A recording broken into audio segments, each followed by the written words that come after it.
나와 우리 가정과 우리 교회를 사용하실 것을 믿습니다. 아멘.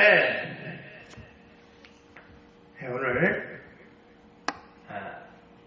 사도행전 21장 17절 26절 말씀을 통해서 예루살렘에 도착한 바울이라는 제목으로 말씀을 전합니다. 오늘 또 여전히 아직 가정 예배를 드리면서 각 성도 가정마다 또 다시 이 시간에 예배할 것인데 그리고 우리도 역시 가정 예배를 드리고 있습니다만 그러나 어찌됐건 어느 곳에 예배하든 우리의 모습이 나의 이 모습 이대로 산재물로 하나님께 온전히 드려지기를 원합니다. 내가 집에 있다고 잘못되고 너무 편한 혹은 밖에 있다고 또 불편한 그런 개념이 아니라 내가 있는 그곳이 어느 곳이든지 정말로 하나님의 거룩한 산 제물로 하나님께 내 자신이 온전히 드려지기를 원합니다. 바울이 3차에 걸친 선교 여행을 지금 계속해서 우리가 쫓아왔지 않습니까? 그래서 3차까지도 보면 사도행전 21장 16절까지 거기까지가 말하자면 3차 선교 여행이 이제 끝나는 거예요. 그리고 21장 17절 오늘 본문부터 17절부터 26장까지 보면은 바울이 예루살렘에 도착해 선교보고 한 것과 또 유대인의 모략과 고소로 인해서 이제 기소돼가지고 재판을 받는데 5번에 걸쳐 재판을 받습니다. 그리고 26장, 27장, 28장은 사도행전 27장, 28장은 말하자면 로마까지 가는 여정이 또 기록되어 있습니다. 그것을 우리는 이제 또 로마 선교 여행이라고 표현을 하죠. 그리고 오늘 17절 보니까 예루살렘에 이르니 형제들이 우리를 기꺼이 영접하거늘 라고 기록하고 있습니다. 이 바울이 예루살렘에 도착하니까 그 다양한 어려움과 그리고 많은 고난 가운데 직면하고 그걸 다 잘 극복하고서 이제 결국 이렇게 예루살렘에 왔지 않습니까? 예루살렘에 오니까 예루살렘에 와서 이제 성도들을 만나는 거죠. 이제 기독교인 성도들 말하는 거예요. 근데 예루살렘은 누구예요? 대부분이 이방인 그리스도인이 아니라 유대인 그리스도인들이에요. 유대인 그리스도인들은 어때요? 나면서부터 유대교에 계속 쭉 지내왔기 때문에 교회에 다니고 예수를 믿고 예배를 드려도 어떤 식으로 믿어요? 유대교식으로 믿어지는 거예요. 그건 당연한 겁니다. 그것을 이제 우리가 너무 이렇게 뭐라고 할까요? 그게 잘못됐다. 그러면 안 된다. 그런 측면이 아니라 자신들이 살아오면서 경험했던 그런 모든 것이 결국 자기 몸에 배어 있는 겁니다.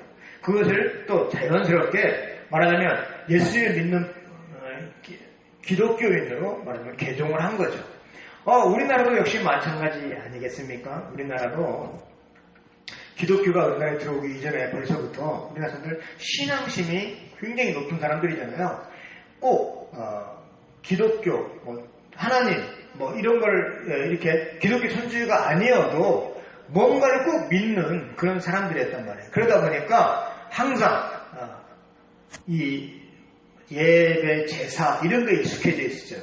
그런 데다가 기독교가 들어오고 하나님이 바로 그 천지를 창조해 주관하시는 분이 바로 하나님이다라고 알게 되니까 우리가 기독교인이 금방 기독교인이 된 것처럼 이 유대교회, 예루살렘 교회 모교회에도 다 유대인들이 바울도 유대인이에요. 우리가 그걸 잊으면 안 됩니다.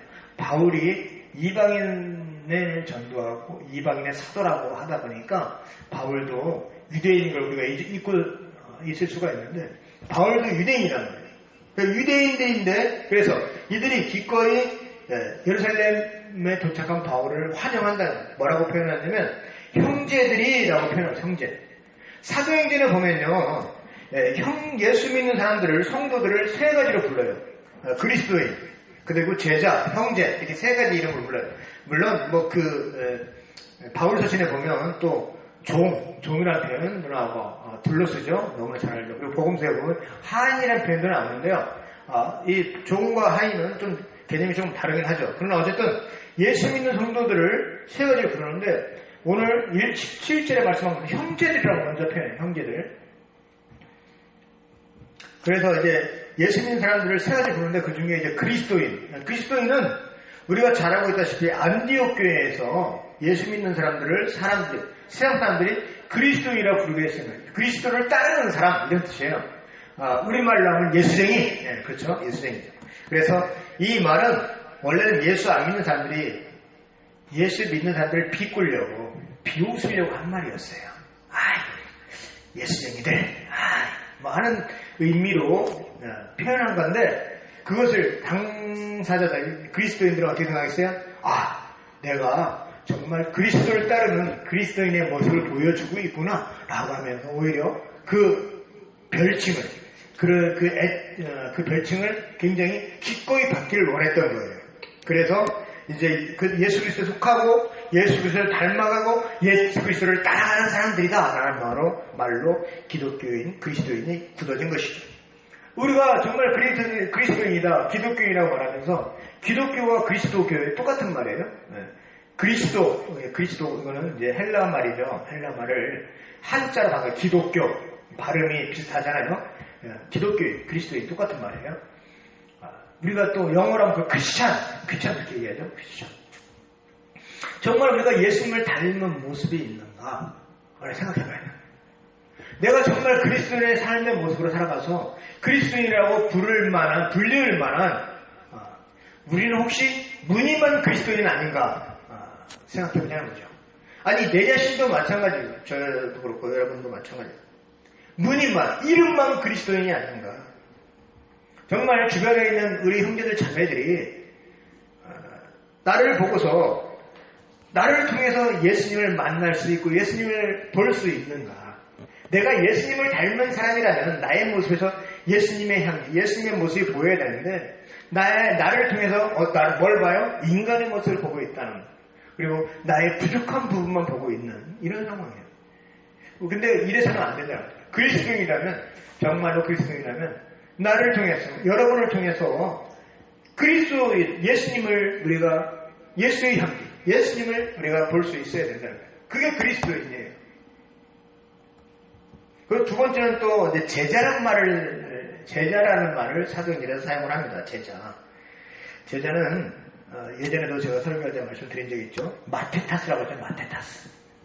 마테타스라는 말에서 마티어, 순교자라는 말이 나왔다겠죠.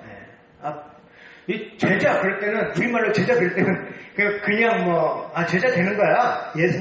예수님의 제자야. 나도 작은 제자야 하면서 이렇게 생각하다가 마티어, 순교자라는 말이 나왔다는 걸 생각하면 가슴이 탁 막혀버립니다.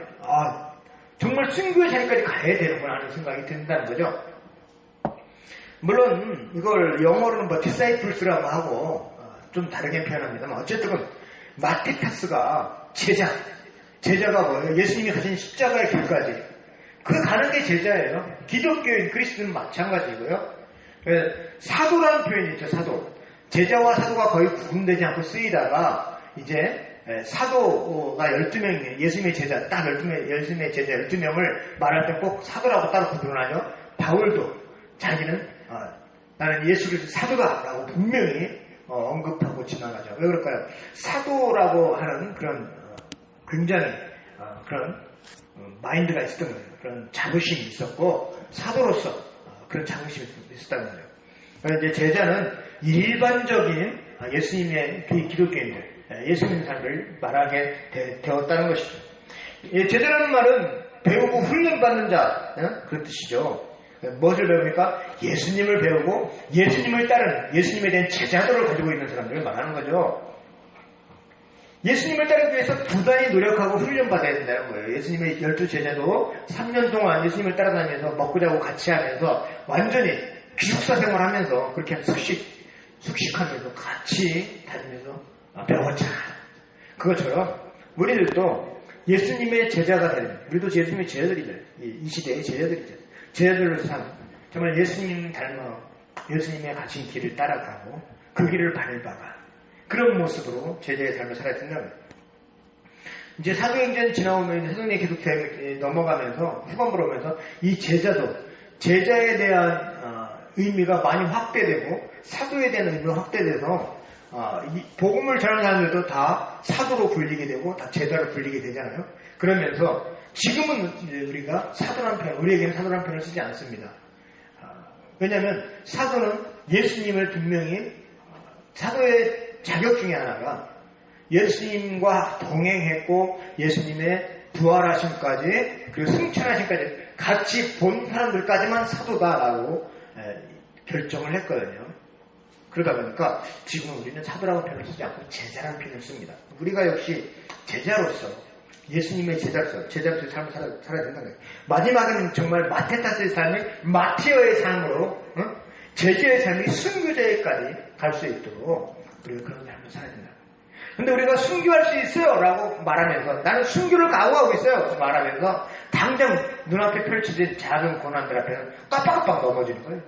깜빡깜빡 시험 들고 분명히 순교할 수 있겠다고 순교도 두려워하지 않는다고 하나님 앞에 죽음도 두려워하지 않는다고 믿음을 위해 살겠다라고 생명 내걸고 살겠다고 하면서 내 앞에 있는 작은 언덕 작은 고난 아픔 슬픔 시련에는 팍팍팍 넘어지더라는 거예요. 왜 그럴까요? 순교는 아직 멀은 것 같거든요. 순교는 금방 되지 않고 바로 할 수 있을 것 같아요. 근데 당장 눈앞에 닥친 건 당장 급하니까 팍팍팍 쓰러지는 거예요. 과연 우리가 제자로서의 삶을 살아간다면 주님을 바라보고 우리의 이 광야의 삶을 오직 광야가 주님만 바라보라고 하는 광야 아니겠어요? 하나 넘어가면 한 산을 넘으면 이제는 해결되겠지. 아닙니다. 또 다음 고난이 기다리고 있더라는 거예요. 고난의 연속인 거죠. 언제까지? 이스라엘 백성이 출애굽하고 광야 생활하다가 가나안 들어갈 때까지 광야에 있던 것처럼 우리도 영적 가나안 들어갈 때까지 주님의 나라에 들어갈 때까지 주님이 부르신 그때까지도 여전히 우리는 광야의 삶을 살고 있더라는 거예요. 그러면 그런 광야의 삶에서 살아가면서 제자의 삶을 살아가면 마지막에는 정말 순교의 자리까지 갈 수 있는 그런 하나님의 사람들이 되게 된단 말이죠. 그리고 세 번째는 오늘 나온 말씀처럼 형제라는 표현입니다. 형제라는 것은 이제 피를 나눈 형제, 피를 나눴을 때 형제라고 표현하는데 기독교인들은 뭡니까? 예수 믿는 사람들은 하나님의 백성들이고 하나님의 자녀들이기 때문에 우리가 피를 치려 나는 건 아니 또 뭐 따지고 가면 아담까지 따지고 가면 결국은 다 한 피를 받은 거죠. 그렇지만 그걸 떠나서라도 하나님의 자녀들이고 하나님의 백성들이기 때문에 다 형제요 자매라고 그렇게 표현하는 거예요. 그래서 지금도 우리 교회에서는 다 형제님, 자매님 우리 그렇게 부르고 있잖아요. 그래서 예수님을 믿는 사람들을 다 형제라고 이건 정말 기가 막히게 보면 초대교회에서 쓰였던 용어인 거죠. 형제들이라고.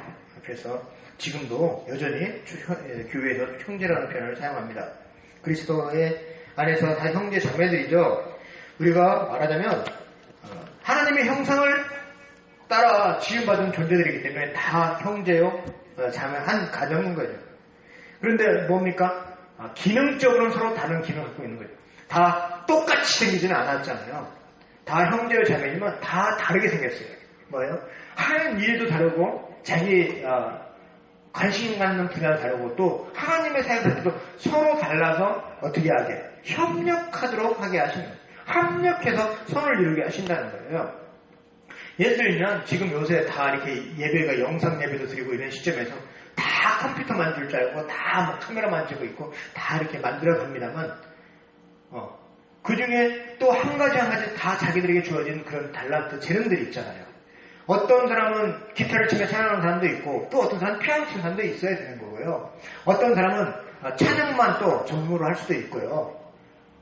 각자 기능이 서로 달라요. 음식 준비할 때도 마찬가지예요. 밥 준비하는 사람이 있고 또 음식 대접할 수 있도록 준비하는 과정도 다 서로 나누어서 하고 각자 주신 달란트 은사대로 하는 거죠. 컴퓨터로 이렇게 영상 내기 이렇게 막 준비하다가 가서 밥 준비하고 또 가다가 설거지하고 가서 또 피아노 치고 기타 치고 물론 다 할 줄 알아요. 다 할 줄 알지만 그거 한 번에 다 하려면 어떻게 일을 할 수 있겠어요. 그 형제 자매들을 하나님께서 이렇게 우리를 만나게 해주시고 하나가 되게 해주신 건 뭐예요? 각자 다양하지만 그 다양함 속에서 또 하나님을 찬양하고 하나님 앞에 예배하기 위해서 하나로 모으는 통일성이 있다는 거예요. 그게 우리 하나님 사람들 그 교회들을 향한 다양성과 통일성이에요. 각자 기능이 달라요. 각자 하는 일이 달라요. 서로 다 다르지만 결국 하나의 통일이 돼서 하나님 앞에 예배한다는 거예요. 예배. 하나님의 제물로 쓰임받는 거예요. 우리가 꽃들 봐도 꽃이 다양하고 얼마나 이 알록달록 다 색깔 다르고 다 이쁘고 다 그렇지 않습니까? 근데 그것 자체 그런 거라도 예쁜 거죠. 만일 장미가 빨간 장미 예쁘다 해서 온 세상이 다 빨간 장미를 핀다고 해보세요. 혹은 흑장미가 예쁘다 해서 온 세상 다 꽃이 다 흑장미라고 생각해보세요. 물론 많이 예쁘겠죠.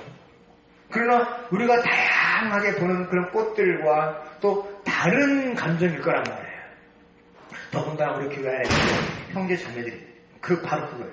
서로 다 하나님의 자녀들, 하나님의 백성들로 형제 자매들이고, 그렇지만 우리가 다 한 가족이지만 어떻습니까? 각자 주어지고 맡은 일은 또 다르다.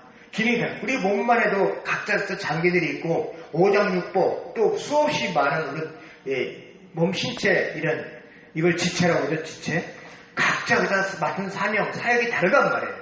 그래서 우리가 또 성도를 다 지체라고 부르죠. 그래서 서로 존중하고 서로 축복할 수 있어야 되는 거예요.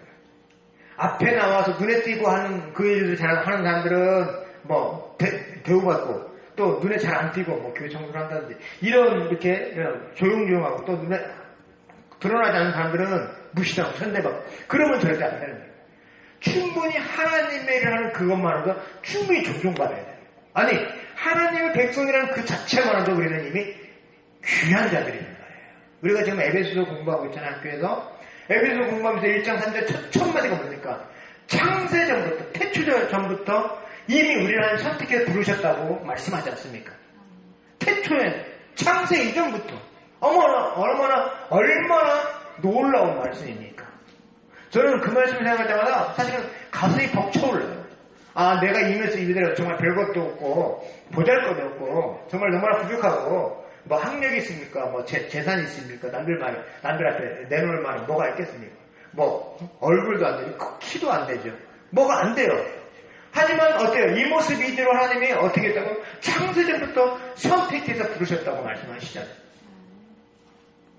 그건 왜 그렇습니까? 다양한 색깔, 다양한 인종, 다양한 개성들, 다양한 달란트를 모아서 어떻게 한다면 하나님 앞에 예배해야 돼요.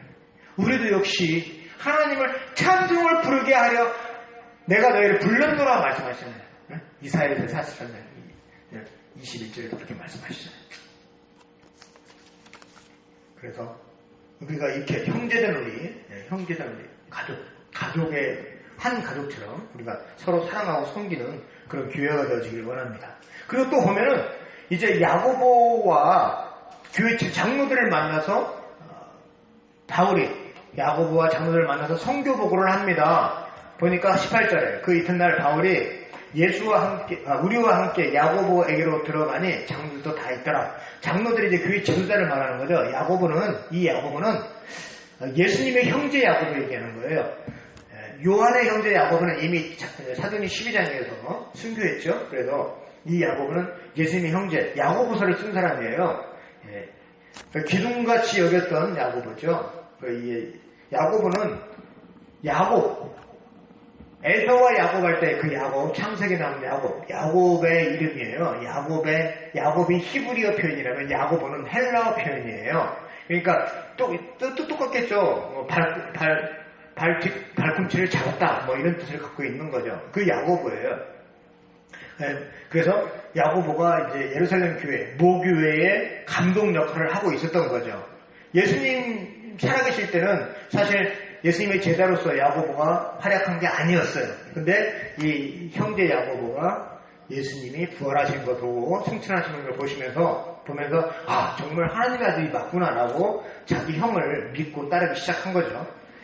그 야고보와 또 장로들에게 선교 보고를 바울이 합니다. 사실은 바울은 예루살렘 교회에서 파송된 선교사가 아니에요. 어디 교회에서 파송됐나요? 안디옥 교회에서. 그러니까 선교 보고 어디 가서 하면 돼요? 안디옥 교회만 가서 하면 돼요. 근데 어떻게 해요? 예루살렘 교회까지 와서 보고하는 건 뭐예요? 예루살렘 교회를 모교회로 인정하고 있다는 거죠. 그것은 또 바울이 그만큼 겸손하게 또 이 야고보의 사도적 리더십, 사도적 권위를 인정하고 있다는 거죠. 교회 질서를 존중한다는 거예요. 혹시 바울이 생각하기에 야고보 당신은 예수님을 믿지 않는 사람 아닙니까? 라고 이렇게 생각할 수도 있지 않겠어요? 우리들이 보면은. 근데 그렇게 않고 19절에 바울이 무난하고 인사했다는 거죠. 하나님이 자기의 사역으로 말미암아 이방 가운데서 하신 일을 낱낱이 말하니 선교복음을 하는데 제가요 여기 가니까 이렇게 하고요. 저희가 이렇게 하고요. 어디 가서 사람을 살리고요. 어디 가서 사람 병 고치고요. 눈도 뜨게 하고요. 제가 그렇게 했어요. 라고 하는 게 아니고 하나님께서 이런 모든 일을 하셨습니다. 라고 겸손하게 선교복음을 하더라는 거예요. 우리는 이런 모습이 필요합니다. 내가 뭔가를 하면은, 뭔가 이루어지면 내가 뭐 한 것처럼. 내가 큰 사람이 되는 거죠. 근데 또 저 역시도 항상 그런 마음이, 누구에게나 그런 마음이에요. 명예욕이 생기고, 욕심도 생기고, 인정받고 싶고, 사람들이 나를 통해서 이렇게 막, 좀 나를 좀 물어봤으면 하는 그런 생각도 들고. 그래서 바울은 그러지 않고 겸손하게 오직 하나님이 다 하셨다라고 얘기하더라는 거예요. 내가 복음을 우리는 전할 때가 너무 많다는 거예요. 내가 복음이 아니고 오직 하나님의 복음, 예수님 복음만 전해드려요. 물론 하나님은 사람을 통해 역사하시고 일하십니다. 사람을 통해서 일하시고 역사하시기 때문에 사람이 귀하고 중요해요. 그러나 어떻습니까? 우리는 하나님의 심부름 것. 그것을 우리가 성경에서는 우리가 바울처럼 그런 억울한 경우가 있고 손해볼 때가 있지만 바울은 그래도 그걸 받아들이고 그들이 원하는 대로 해줬어요. 그렇게 하면서 바울도 인정받고 또 복음을 계속 전할 수 있는 여건이 주어졌죠. 우리 역시도 복음을 위해서라면 좀 손해보고 좀 어려움을 겪어도 억울한 일이 있어도 받아들일 수 있어야 되는 거예요. 우리는 정말 주님 다시 오시는 그날까지 오직 무엇을 위해 사나요? 복음을 위해 살아야 됩니다.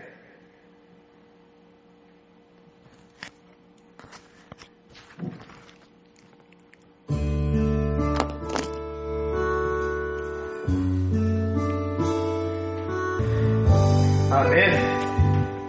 그렇습니다. 우리는 주님 다시 오시는 그날까지, 우리가 하나님께서는 그날까지 우리의 주님 사명 감당할 수 있도록 십자가를 지고 복음을 전하는 정말로 제자의 삶을 우리가 살아가야 되는 것을 잊지 않기를 바랍니다. 손해를 보고 억울한 일을 당하고 고난 가운데 있고 아픔 가운데 있다 할지라도 하나님의 주신 사명을 위해 생명 걸고 정말 승부의 자리까지